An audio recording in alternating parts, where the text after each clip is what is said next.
pinag-aaralan po natin yung discipline of giving. Ano po, at sabi po ng ating pastor, marami pong reasons for giving. Sabi po, Yahweh blesses the giver.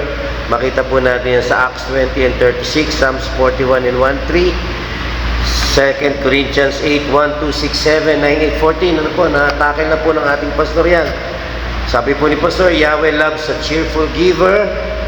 At iniremind po ni Paul yan sa Corinthians, 2 Corinthians 9, 7. Tapos ito po yung sinasabi rito, Yahweh provides seeds for the sower. Those who sow bountifully will reap bountifully. Yung pong pag nagtanim ka, ay aani ka. Yung po yung sinasabi na pag-aani at yung pagtatanim at pag-aani. Makikita po natin yan sa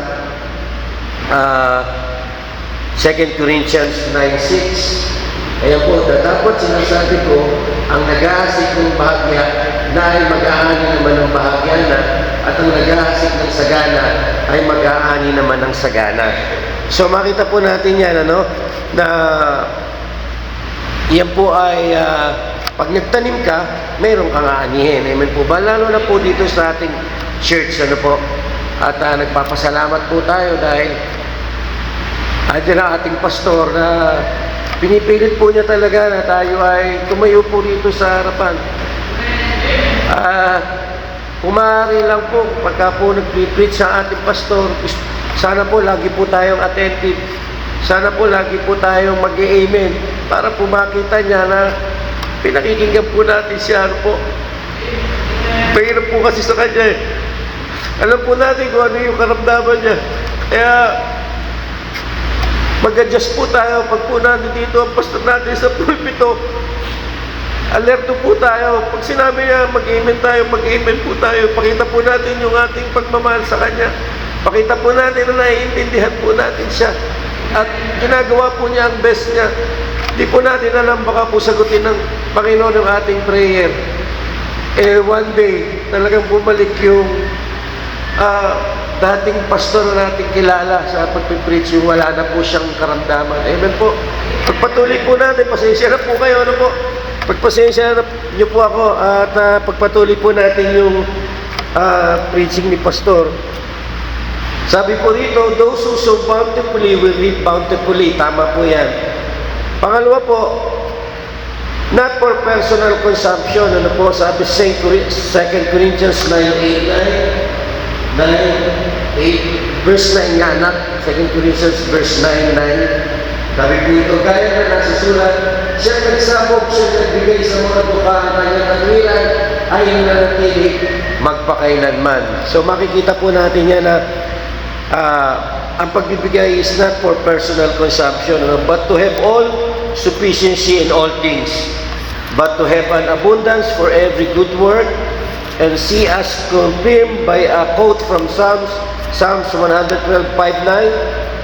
Psalms 112:5-9, sabi mo rito, kanyang pinananabog, kanyang ibinigay sa mapagkailangan ng kanyang katwiran ay nananatili magpakailanman. Ang kanyang sungay ay matataas na may karangalan.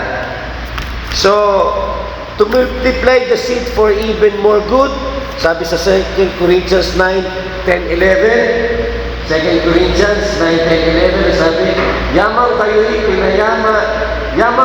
pinayaman sa lahat ng mga bagay na ukol sa lahat ng kagandahang loob na nagsisigawa sa pamamagitan namin ng pagpapasalamat sa Diyos. To increase the fruits of your righteousness, to be enriched for all liberality. Giving liberally will be blessed to give even more liberally. Amen po? So makita po natin, Yahweh is praised by giving. Natutuwa po si Yahweh at napre-praise po natin ang ating Panginoon pag po tayo nagbibigay. Thanksgiving is offered by those who needs are supplied. Pagka po pinagkakaloob ng ating Panginoon yung ating mga pangangailangan, ay nagpapasalamat po tayo sa ating Panginoon. Amen po ba? At paano po tayo makakapagpasalamat sa Panginoon? Yun po yung pagbabalik ng blessing na pinagkakaloob po sa atin ng ating Panginoon. Ang sabi po dito ni Yahweh sa number 2, glory is given to Yahweh for His grace in the lives of the givers. In 2 Corinthians 9:13, 15, 2 Corinthians 9:13 and 15, sabi, palibasa ay ang pagsubok sa inyo sa pamamagitan ng misteryong ito ay niluluhati nila ng Diyos dahil sa pagkalibang ng inyong pagkakilala sa Ebanghelyo ni Cristo at dahil sa pagkakalob ng inyong ambag sa kanila at sa lahat. So makikita natin na my brethren who witness Yahweh's grace in the givers, causing them to love and long for their brethren. Ano po ba? Ako tayo pinagkakaloban ng ating Panginoon Yahweh ng mga blessing. Tayo po hindi na magpapasalamat sa ating Panginoon, kundi nagpopos po ito po'y nagiging dahilan upang lalo pa po natin mahalin yung ating mga kapatiran. Diba? Ating pastor, ang mga workers, ang ating mga kapamilya, yun po yung ating ginagawa.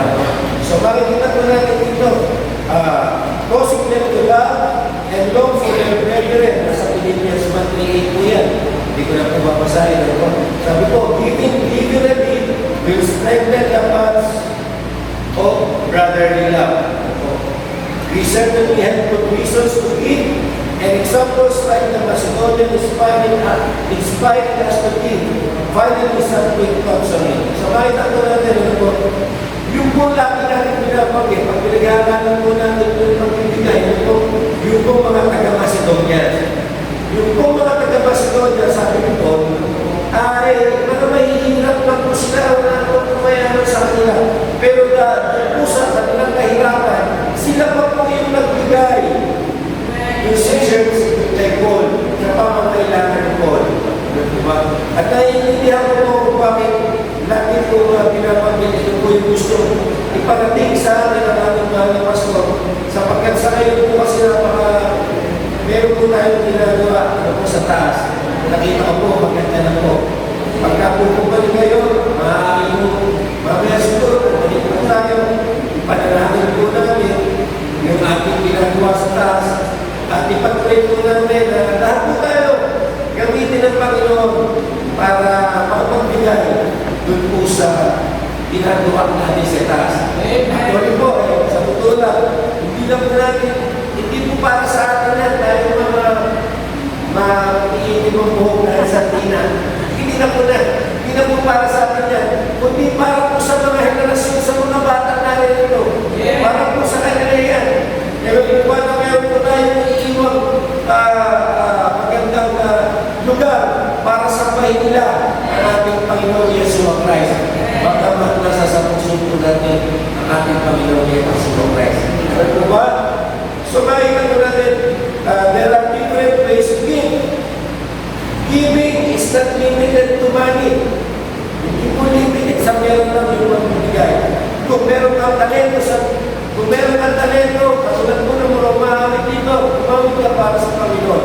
Sabi nga po ni Pastor Jesse, kung meron kang talento at hindi mo ginamit, yung iba na makikita mo tumatayo rito, siya yung gagamitin ng Panginoon. Kaya naman ka magreklamo. Kung katulad ko, wala sa tono. Amen. So di po ano sabi po nito, giving is not limited to money. Yahweh may empower us to give on other ways. 1 Peter 4:11, sinasabi po sa 1 Peter 4:11, na ayon sa kaloob na tinagad ng bawat isa, ay ipaglingkod sa inyo, hindi na gaya ng mabubuting katiwala ng masaganang biyaya ng Diyos. So makikita po natin 11, na kung sino may nagsasalita ay gaya ng sa mga aral ng Diyos. Kung sino man ay nananasiwa ay gaya ng sa kalakasan ng ibigay ng Diyos. Kung ang Diyos ay magpunihan sa lahat ng mga bagay sa pamamagitan ni Yeshua Christ, na sa Kanya ang kamalatiran at ang paghahari magpakailanman siya nawa. Hindi lang po yung pera, kundi yung ating mga talento, yung ating oras, time, talent, and treasure. Amen po ba? Yun yung pwede natin ipagkaloob sa ating Panginoon Yeshua. Amen po ba? So, we should minister our gifts to one another. We should do so with the ability Yahweh supplies. Para po natin, ang ating Panginoon, ang source kung bakit tayo mayroong trabaho, kung bakit tayo mayroong mga pag-aari, kung bakit tayo malakas, kung bakit tayo maaaring maglingkod sa pagpapalitan ng ating time, talent, and treasure po. Siya po ang source niya. Kaya marapat naman na ipagkaloob natin, ibalik natin, ikakain, give and it shall be given unto you. Siksik yung binigyan na ang power sa atin. So yung po ano sa atin ito, however you give, let it truly reflect Yahweh's nature in you. Kung tayo daw po ay magbibigay, kailangan makita ko kung tayo po ay binibigyan ng ating Panginoon Yahweh, kailangan makita ko sa buhay ng ito paano tayo magbigay sa ating Panginoon. Siyempre, pagka ito ay rin-bless ni Lord, dapat makita ng magbigay sa pagbibigay natin sa iba. Sabi po nito, glad giving leads to cheerful giving. Kailangan po, yung ating po pagbibigay ay nakaplano. Forceful giving is the key to giving cheerfully. Corinthians 9:7. Check. Corinthians 9:7. Magbigay ang bawat isa ayon sa iglesia ng kanyang puso. Huwag mabigat sa loob mo dahil sa kailangan, sapagkat iniibig ng Diyos ang nagbibigay ng masaya.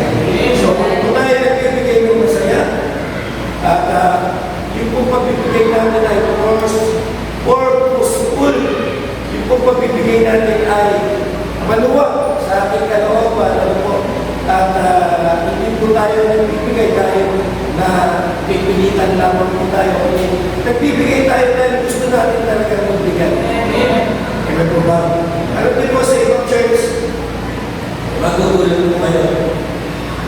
Dahil talaga po napipilitan ng mga miyembro na magbigay. Sapagkat inaaralan. Galing lang po ako sa ibang church, hindi na po ba magitin sa inyo.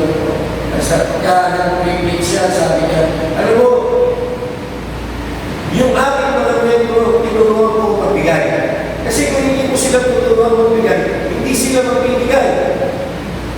Pero meron po mga pastor na nagsasabi, alam mo, kahit hindi turuan magbigay, ang mga miyembro, basta na alam nila, na nagbigay sa kanila walang iba, ang source ng kanilang, ang source ng lahat ng kanilang mga pinagpupunan, ang source ng lahat ng kanilang mga bagay na kanilang ari-arian, ang source ng lahat ay walang iba, kundi ang ating Panginoon Yahweh, sigurado, magbibigay sila. Amen. Amen. Karoon po na. So, sabi ko ito, this is how Paul instructed the Corinthians in their giving to lay by and store the first day of the week. 1 Corinthians 16:1-4. Sabi ko nito, 16:1, ngayon, tungkol sa bagat sa mga banal, ay gamitin naman inyong gaya na inuutos ko sa mga iglesia ng iglesia. Tuwing unang araw ng sanlito, ang bawat isa sa inyo ay magpupot ng magsimpat ayon sa kanyang itinhawa upang huwag nang gumawa ng mga bagay sa pagpaparian ko. At pagdating ko, ang sinumang inyong mamagalingin ay sila ang aking susubuin na may mga sulat upang makapagpadala ng inyong kapulog sa Jerusalem. At kung nararapat na ako naman ay pumarao, sila ay isasama ko. So, ang sabi po ni Apostol Pablo, yung ating pong pagbibigay kailangan mo nakaplan. Tapos yung ating pong pagbibigay kailangan mo ay nag-iipon na po tayo ako po yung pinagawa ko po. At sa pagkakumin mga kailangan, may magbabayaran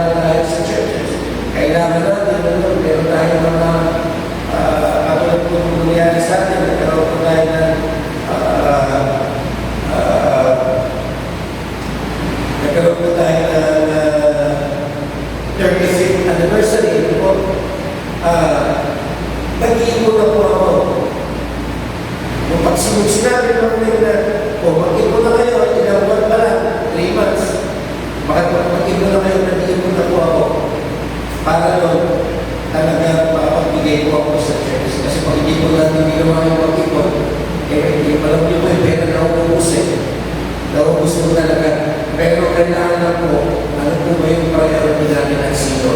Kailangan po natin unahin ang ating Panginoon. Ano po ba? So, makikita po natin dito. Sa number 4, an early Christian apologist Aristides wrote about even slaves were able to give cheerfully through forceful planning, and if there is any that is a slave or a poor man, they passed 2 or 3 days in what they were going to say before themselves. They said to them, Christians in prison, considering themselves to give a good cheer, even as they were told to give good cheer. So plan your giving if you wish to give cheerfully. Ngayon po yung sinasabi, kahit daw po slaves yung panahon na yun, ay nakapagbibigay. Basta ipinlano nila kung paano po sila magbibigay. Tama na po yun. Alam mo po yung mga 10 piso araw-araw, ano po, iipunin natin 20 pesos araw-araw, 50 pesos araw-araw. Pagkakagulog natin sa ating churches ay malaking tulong na po. Ngayon po ba?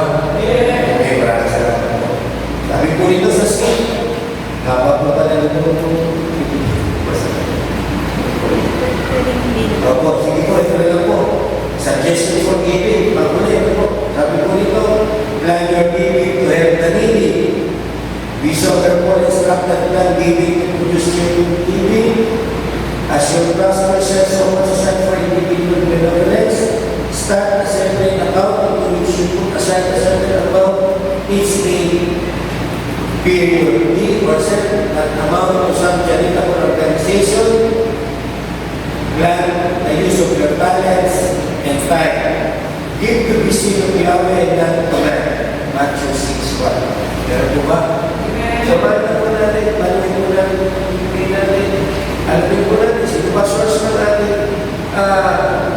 Pangangailangan na lahat ng ating source na pinubuhan natin, lahat ng hangin, at tubig, ano po, yan hindi mo natin